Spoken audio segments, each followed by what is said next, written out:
Moi c'est Najla et bienvenue sur ma chaîne, sur une nouvelle vidéo. Le but de la vidéo d'aujourd'hui, c'est de vous présenter un peu mes acquisitions que j'ai fait dans un salon à Cré. En fait, c'était la fête de la laine à Cré, à côté de Valence.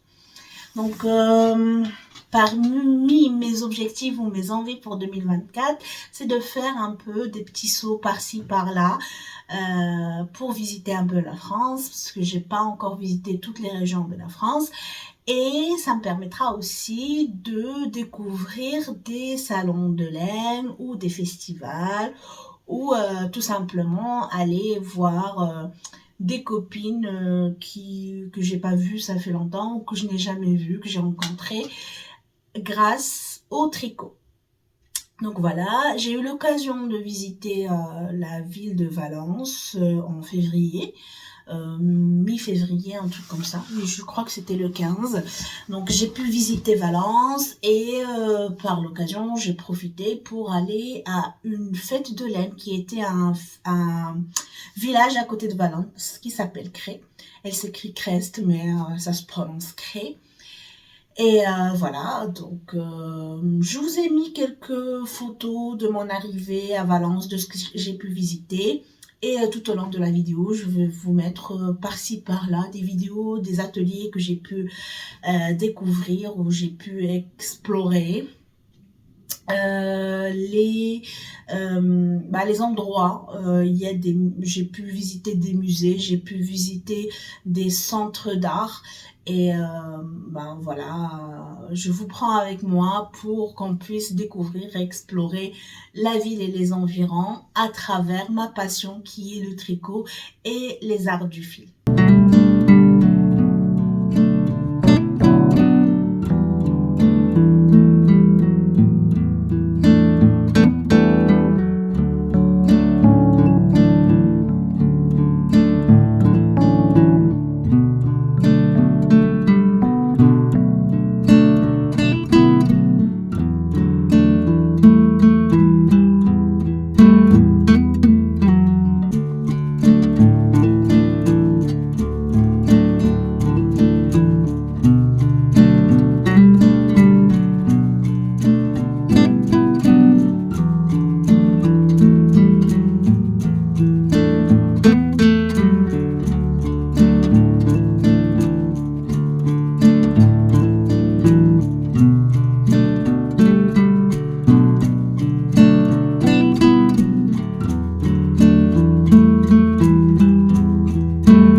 Aujourd'hui, je porte mon ranunculus que j'ai terminé il n'y a pas longtemps. Voilà, je l'aime beaucoup. Je l'aime beaucoup. J'ai juste un petit bémol avec l'encolure. J'ai fait une encolure à ma sauce parce que j'ai pas, en fait, c'est pas que j'ai pas su, mais la manipulation de l'encolure large, j'ai pas beaucoup aimé, et l'encolure moins large, euh, j'ai pas, je l'ai essayé, j'ai trouvé que c'était encore très serré parce que je tricote serré, je fais le montage serré et tout. Donc j'ai fait un montage en German Twisted Castle qui me plaît, hein, ça me dérange pas d'avoir une encolure très très près du cou. Le petit bémol que j'ai, c'est que, en fait, malgré les rangs raccourcis que j'ai réalisés, ben, mon pull, comment dire, il penche souvent vers l'arrière et du coup, à chaque fois, je dois le mettre en place. Et c'est quelque chose qui me dérange un petit peu. Après, ça va, c'est pas très grave, mais ça reste quand même un petit, comment dire, ça reste quand même un petit peu inconfortable. Voilà pour mon ranunculus. Je l'aime beaucoup. Il est très doux. La laine elle est très douce. Vraiment, je regrette pas d'avoir doublé la laine. Par contre, c'est très chaud. Il fait beau, mais il commence à faire un peu moins chaud que ces derniers jours. Sachant qu'on est officiellement en printemps, je suis très ravie parce que j'adore cette saison.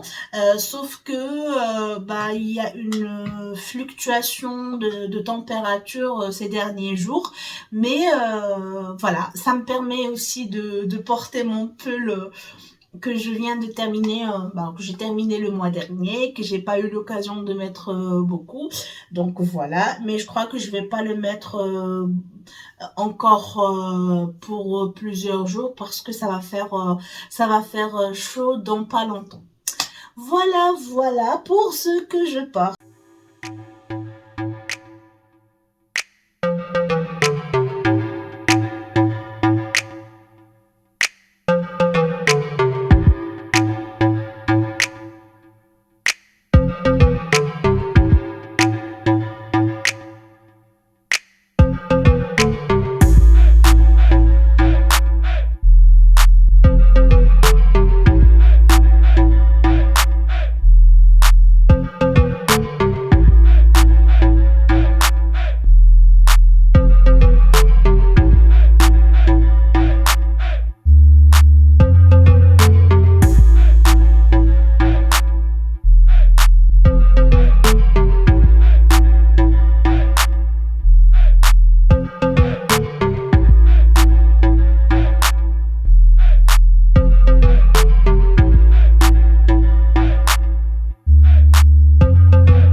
On commence par ce que j'ai acheté parce que j'ai quand même acheté pas mal de choses et je vais pas venir juste vous montrer voilà j'ai acheté ça juste pour frimer un peu. Non, c'est pas le but. Le but c'est de vous parler de la laine, de la qualité de laine, de ce que pourquoi j'ai choisi ça, mais aussi du projet que j'ai associé à mes achats parce que je n'ai pas acheté juste d'une manière aléatoire. J'avais quelques idées qui ont été peaufinées par la suite après mon achat, mais quand même j'ai un projet ou presque pour chaque achat effectué. Sachant que j'ai déjà planifié plein de projets à castonner cette année, peut-être que ces projets-là que je prévois avec la laine que j'ai achetée, je ne vais pas les castonner prochainement. Juste pour les gens qui ne savent pas ce que c'est que castaner, peut-être des fois on parle avec un jargon que n'a l'habitude d'utiliser, mais peut-être qu'il y a des personnes qui débutent, il y a des personnes qui n'ont pas ce vocabulaire. Donc castonner, c'est monter des mailles, mais quand on dit castonner un projet, c'est tout simplement le commencer, c'est monter les mailles du début. Voilà, donc quand je dis castonner, ça veut dire juste commencer un projet. Donc voilà, peut-être que je vais pas les commencer prochainement. Peut-être qu'il y aura des projets que je ferai en fin d'année ou peut-être même début d'année prochaine. Alors, on commence par une laine que je voulais découvrir il y a un moment. C'est une teinturière qui, non seulement elle teint sa laine, mais elle s'assure que les toisons de la laine sont collectées localement et puis filées dans des filatures qu'elle connaît. Je parle de la laine Delphine. Et, en fait, elle a un fil de 500 grammes et que je voulais 500 mètres, pardon, que je voulais essayer. 500 mètres pour 100 grammes. Donc, elle a pensé aux grandes tailles parce que pour faire un pull ou un gilet avec une hauteur normale. Oula, bon.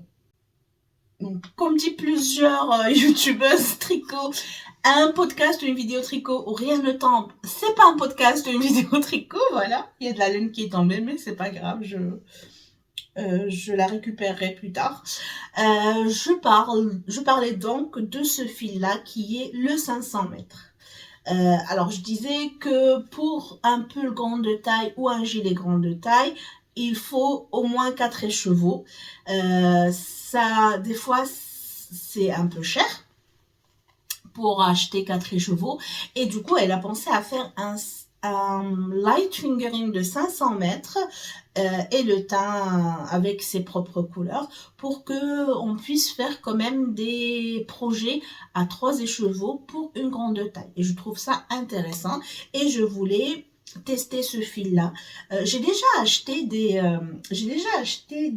écheveaux de la laine Delphine que je n'ai pas encore tricoté. C'est de la laine rustique, hein, c'est pas de superwash. C'est de la pure laine vierge mérinos, élevage français. Voilà. C'est ça, c'est ce qu'elle cherche. Je me rappelle pas de son nom, pardon. C'est des laines pure laine vierge de brebis nées, élevées en système pastoral et tendues en Dauphiné, le 38 l'Isère. Voilà, c'est local, c'est une approche que j'apprécie beaucoup. Et voilà, j'ai trouvé cette couleur-là qui me plaît beaucoup. D'ailleurs, j'avais fait déjà un gilet avec une couleur qui ressemble plus ou moins à celle-là. Je crois que vous avez une couleur un peu plus peps en vidéo et un peu plus clair jaune que ce qu'elle est en vrai. C'est un saumon, un très beau saumon orangé.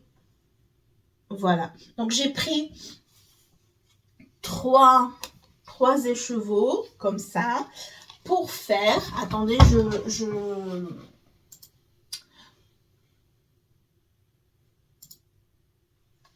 pour faire le fil sweater de Camille Laval. En fait, je prévois d'acheter encore pour doubler, je prévois d'acheter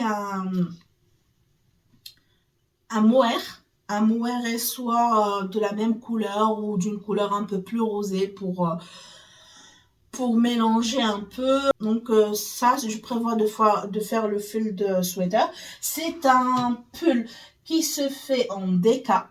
Donc je peux doubler ça avec du mohair et soit comme j'ai dit pour avoir de la déca. Bon, pour un échantillon de 20 mailles et 28 rangs pour 10 cm. et il se tricote en aiguille 4 et 3,5 pour les côtes. Donc moi je crois que je vais quand même augmenter les aiguilles parce que je tricote très serré. Voilà, ça c'était pour la première quantité de fil que j'ai acheté.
Quand je suis allée à cette fête de laine, je voulais acheter un maximum de laine locale, de laine rustique qui ne soit pas super soft.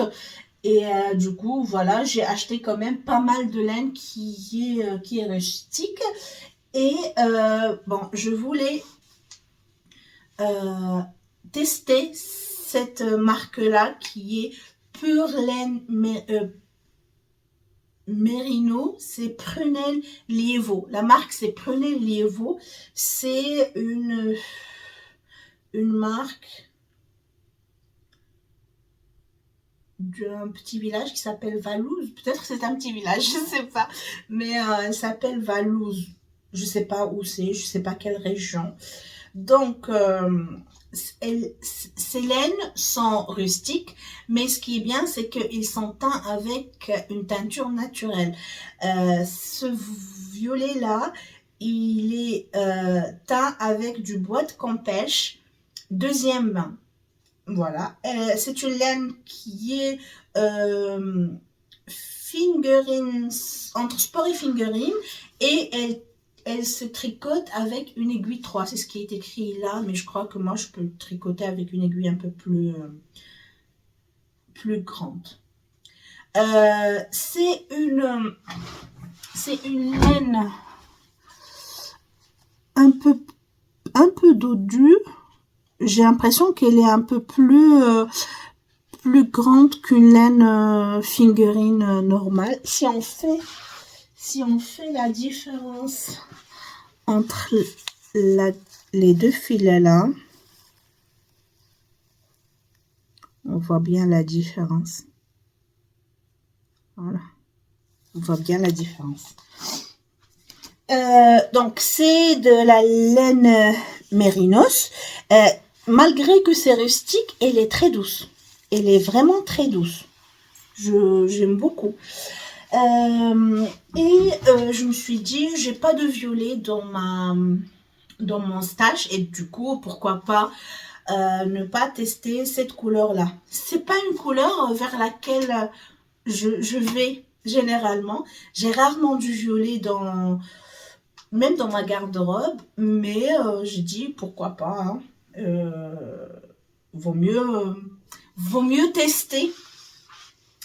Et du coup, ce que je veux faire avec cette laine-là, Je vais faire le gilet Vase de Nadia Crétin-Lechen que j'ai déjà dans ma library. J'ai déjà dans ma library. Et voilà, donc j'ai acheté 4 pelotes comme ça. Ce qui est bien, c'est que c'est déjà bobiné. Donc, j'aurai pas besoin de sortir mon bobinoir et mon dévidoir pour ça. C'est une laine qui fait 375 mètres pour 100 grammes. Donc, c'est de la fingering, entre sport et fingering. Je trouve que ça va très bien avec le projet que j'ai choisi.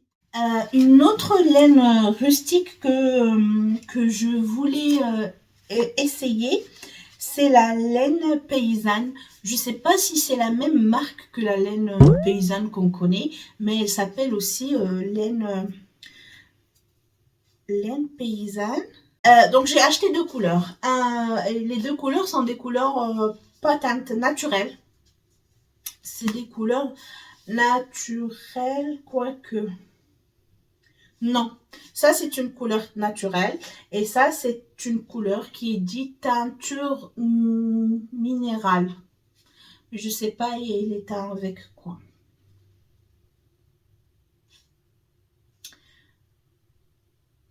Voilà, c'est une laine qui fait 360 mètres pour 100 grammes aussi, sauf que je la trouve plus fine que celle-là.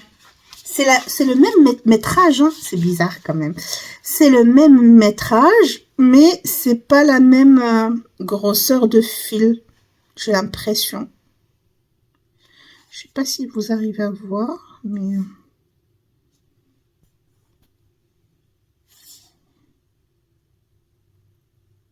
voilà, là il fait le point. J'ai l'impression que celle-là, il est un peu plus fluffy, plus dodu, je trouve pas le mot. Mais ouais, je trouve qu'elle est beaucoup plus, même si c'est le même métrage, elle est beaucoup plus grosse que celle-là.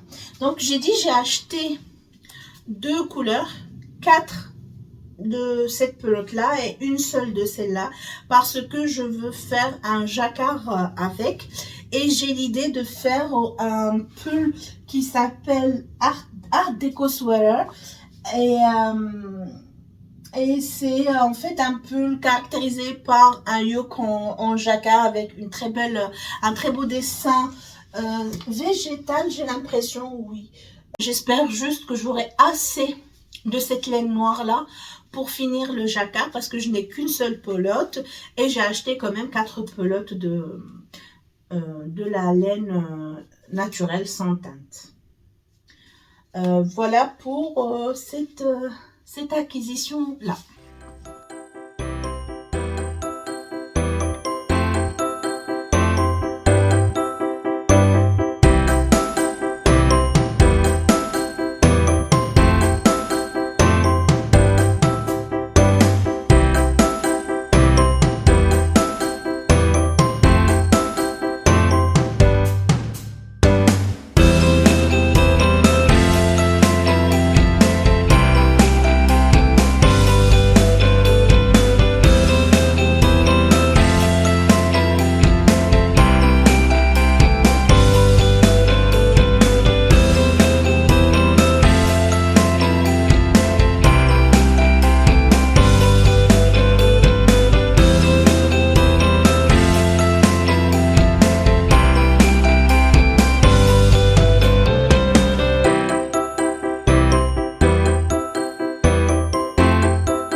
les laines rustiques. Les deux autres acquisitions que j'ai faites, c'est du mohair. En fait, j'ai fait une belle découverte de la... Comment elle s'appelle déjà? La roulette des laines. C'est un mohair 72% kid mohair. C'est du kid mohair, c'est pour ça qu'il est très très doux. Et 28% soie. C'est vraiment un mohair très doux à un prix imbattable, j'ai l'impression. En fait, à 18 € les chevaux. C'est le mohair le moins cher que j'ai trouvé, que ce soit sur internet, dans les différents salons ou festivals que j'ai fait. Vraiment, c'est pas cher par rapport au prix actuel des laines. Voilà, c'est vraiment, je vous le recommande. Si vous trouvez la roulette de laine quelque part, foncez, allez-y. Elle a des très belles couleurs. Ou vous pouvez, je crois qu'il y a la possibilité de vous l'envoyer, de faire commande sur internet. Je n'ai pas vérifié, mais je crois que oui, vous pouvez. Donc moi, j'ai acheté ces trois-là, deux couleurs de violet très profond et un écheveau d'une couleur lilas. J'ai pas encore un projet bien défini pour celui-là, mais je me dis pourquoi pas ne pas faire un pull style Rokiti avec des rayures qui va être un pull déjaugé, transparent, où je peux mettre un débardeur en dessous ou une sorte de body, ou même que je peux mettre en dessus d'une robe, pourquoi pas. Donc j'ai pas encore un projet bien défini, mais je vais vous mettre quand même le Rokiti ou si je trouve d'autres inspirations de pulls qui peuvent me donner l'idée de celui que je veux réaliser. Donc ça, c'est la première couleur oh, c'est trop doux, du mohair, kid mohair que j'ai acheté chez la roulette de laine. Donc ça, c'est une couleur que je vais mettre ici. Et j'ai acheté une autre couleur qui est le rouge. Donc j'ai acheté 3 pour faire un pull ou un gilet. Ça va être plutôt un gilet en rouge, là en rouge sang, que j'aime beaucoup. Ça peut être très beau avec une robe où il y a un peu des petites taches de rouge. Ça peut être porté avec du blanc, ça peut être porté avec du noir. Je trouve que c'est quand même très très très beau. Donc, je veux le doubler avec une couleur que j'ai déjà. C'est vrai que c'est pas le même rouge, mais je crois que le mariage des deux, ou quand je vais les tricoter, les deux, ça peut donner une autre couleur rouge qui peut être pas mal aussi. Donc, j'avais déjà cette catégorie-là de bergère de France qui est le Merino 2.5, qui s'appelle Rouge Bébé, que j'avais déjà. Et je me dis pourquoi pas ne pas le doubler avec ce mohair là pour faire. J'ai déjà prévu un gilet qui est le Mist and Bloom de Marzena Kolacek. Marzena Kolacek. En fait, elle avait mis une fois une annonce où pour son anniversaire ou pour une occasion donnée, elle a mis qu'elle nous offre un patron de notre choix, de sa patron tech. Et moi, j'ai opté pour celui-là. Je le trouve simple, mais aussi très raffiné et très féminin, qui s'appelle le Mist and Bloom, que je vous mettrai quelque part ici. C'est tout ce que j'ai dit. Je peux dire des mohairs de la roulette des laines. Peut-être que je peux vous donner le métrage. Bon, il est quand même généreux. Il fait 420 mètres pour 50 grammes. Voilà. Oh, c'est trop doux. Vraiment, je le trouve très très doux. Il pique pas, mais pas du tout. C'est incroyable. Voilà pour ce que j'ai prévu pour mes acquisitions de laine, de la fête de la laine, ça fait pas partie, mais je le mettrai quand même ici, de la fête de la laine de Cré que j'ai acheté en février. Voilà, voilà. J'ai encore une dernière acquisition que je vous présente tout de suite. Transition. Alors, la dernière acquisition, c'est un livre que j'ai acheté avant de vous parler du livre. En fait, quand je faisais le tour et je découvrais les ateliers qu'il y avait dans ce salon-là, j'ai découvert une sorte de tissage qui s'appelle l'ICAT. Alors, comme ce qui est écrit en 4e de couverture, l'ICAT, c'est un procédé de teinture sur fil avec réserve. Ensuite, utilisé pour réaliser un tissu. En fait, la technique, elle est en même temps simple à comprendre, mais je crois que la réalisation, le processus de la réalisation, il est un peu plus compliqué. C'est que on prend des fils qui ne sont pas teints, on vient dessiner un motif qu'on veut créer, et selon ce motif-là, on met de sortes de ficelles autour du fil pour laisser cet endroit-là blanc. D'accord? On vient tremper nos écheveaux avec plusieurs ficelles tout autour qui vont créer par la suite le motif dans la teinture. Et par la suite, quand on vient tisser le fil, chaque endroit blanc va prendre sa place sur le métier pour nous créer un motif défini. Là, ce qu'on voit sur le livre, d'ailleurs, c'est ça le livre que j'ai pas encore présenté, mais ce qu'on voit sur le livre, c'est un motif fait par cette technique-là qui est très, très, très compliquée, mais il existe des motifs très simples qu'on peut faire avec l'ICAT, juste en bicolore. Par exemple, ça ici, c'est très simple, c'est très simple, relativement simple, qui se fait en 2 couleurs, mais par contre, il y a d'autres motifs qui se font en plusieurs couleurs parce qu'on teint le fil en plusieurs fois.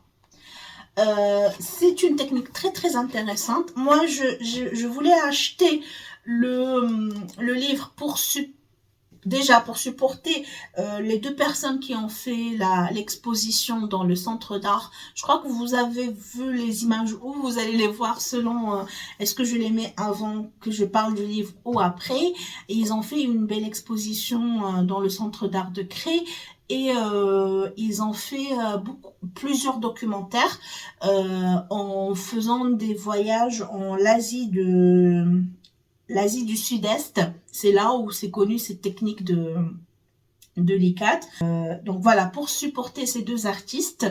Pourquoi je dis artistes? Parce que ils font des documentaires, ils ont écrit des livres et tout, mais aussi ils font des tableaux en utilisant cette technique-là de l'ICAT. Je sais pas si j'ai pris des photos ou des vidéos sur leur tableau, mais je vais tout vous mettre peut-être à la fin de cette vidéo. Donc, pour les supporter, mais aussi pour découvrir la technique. Parce que d'abord, je suis très très intéressée par le tissage. J'ai d'ailleurs acheté un petit métier à tisser. C'est un métier sous forme de cadre. C'est un métier sous forme de cadre, donc très très basique, où j'ai déjà commencé à tisser un petit truc test que je veux faire un petit motif ici, mais les différentes techniques de tissage, ça m'intéresse aussi de lire et d'apprendre sur cet art de fil qui qui est magnifique. Donc, quand je vous ai parlé de motifs simples ou motifs bicolores, ça ressemble à ça. En fait, ça, la teinture se fait quand c'est encore des fils. On prévoit le motif, on fait les... on met des ficelles autour des endroits bien précis de l'écheveau. On fait tremper dans cette couleur-là qui est un peu, peut-être c'est de l'indigo. Et quand on fait sortir, il reste quand même des endroits blancs sur le fil. Et quand on les tisse, ça nous donne ce motif-là. Peut-être que c'est à ce moment-là où je vous mets la vidéo d'une fille qui tissait les quatre lors du salon. Et après, je reviendrai pour faire la conclusion de la vidéo.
Voilà, je vous invite quand même à chercher de votre côté pour apprendre davantage sur cette technique.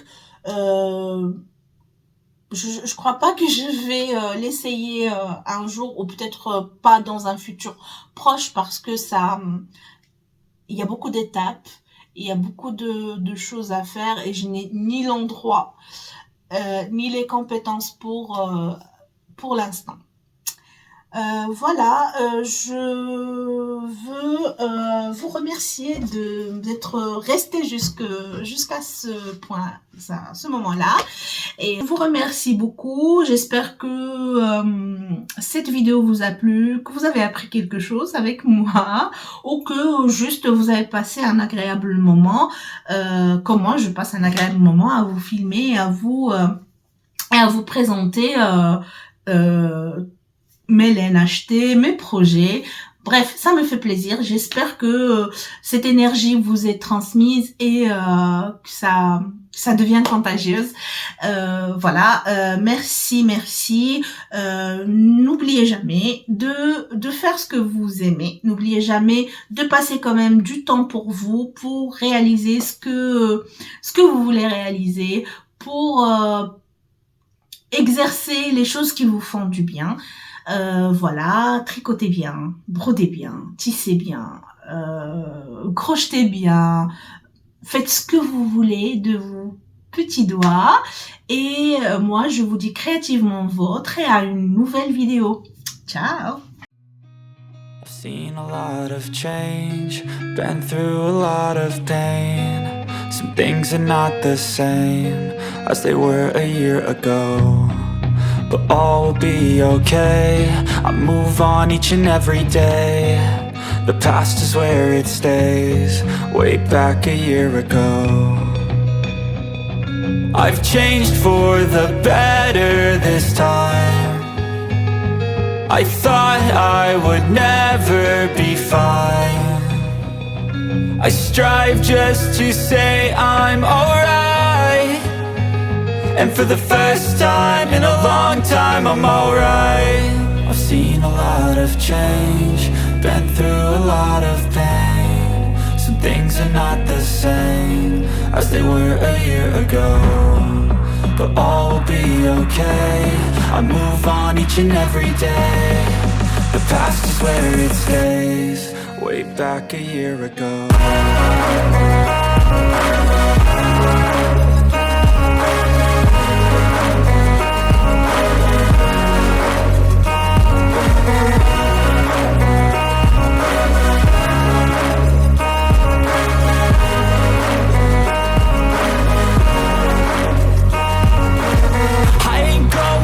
I'm not falling, I'll push all my chips and call all in. I'll bet on myself, you keep stalling. I hear destiny and it's calling. I'll keep my head up high through the downs and lows, and we're all going live. Still nobody knows, but I'ma choose what's right and take what comes and goes. And ain't no one in life holding me back no more. I've seen a lot of change, been through a lot of pain. Some things are not the same as they were a year ago.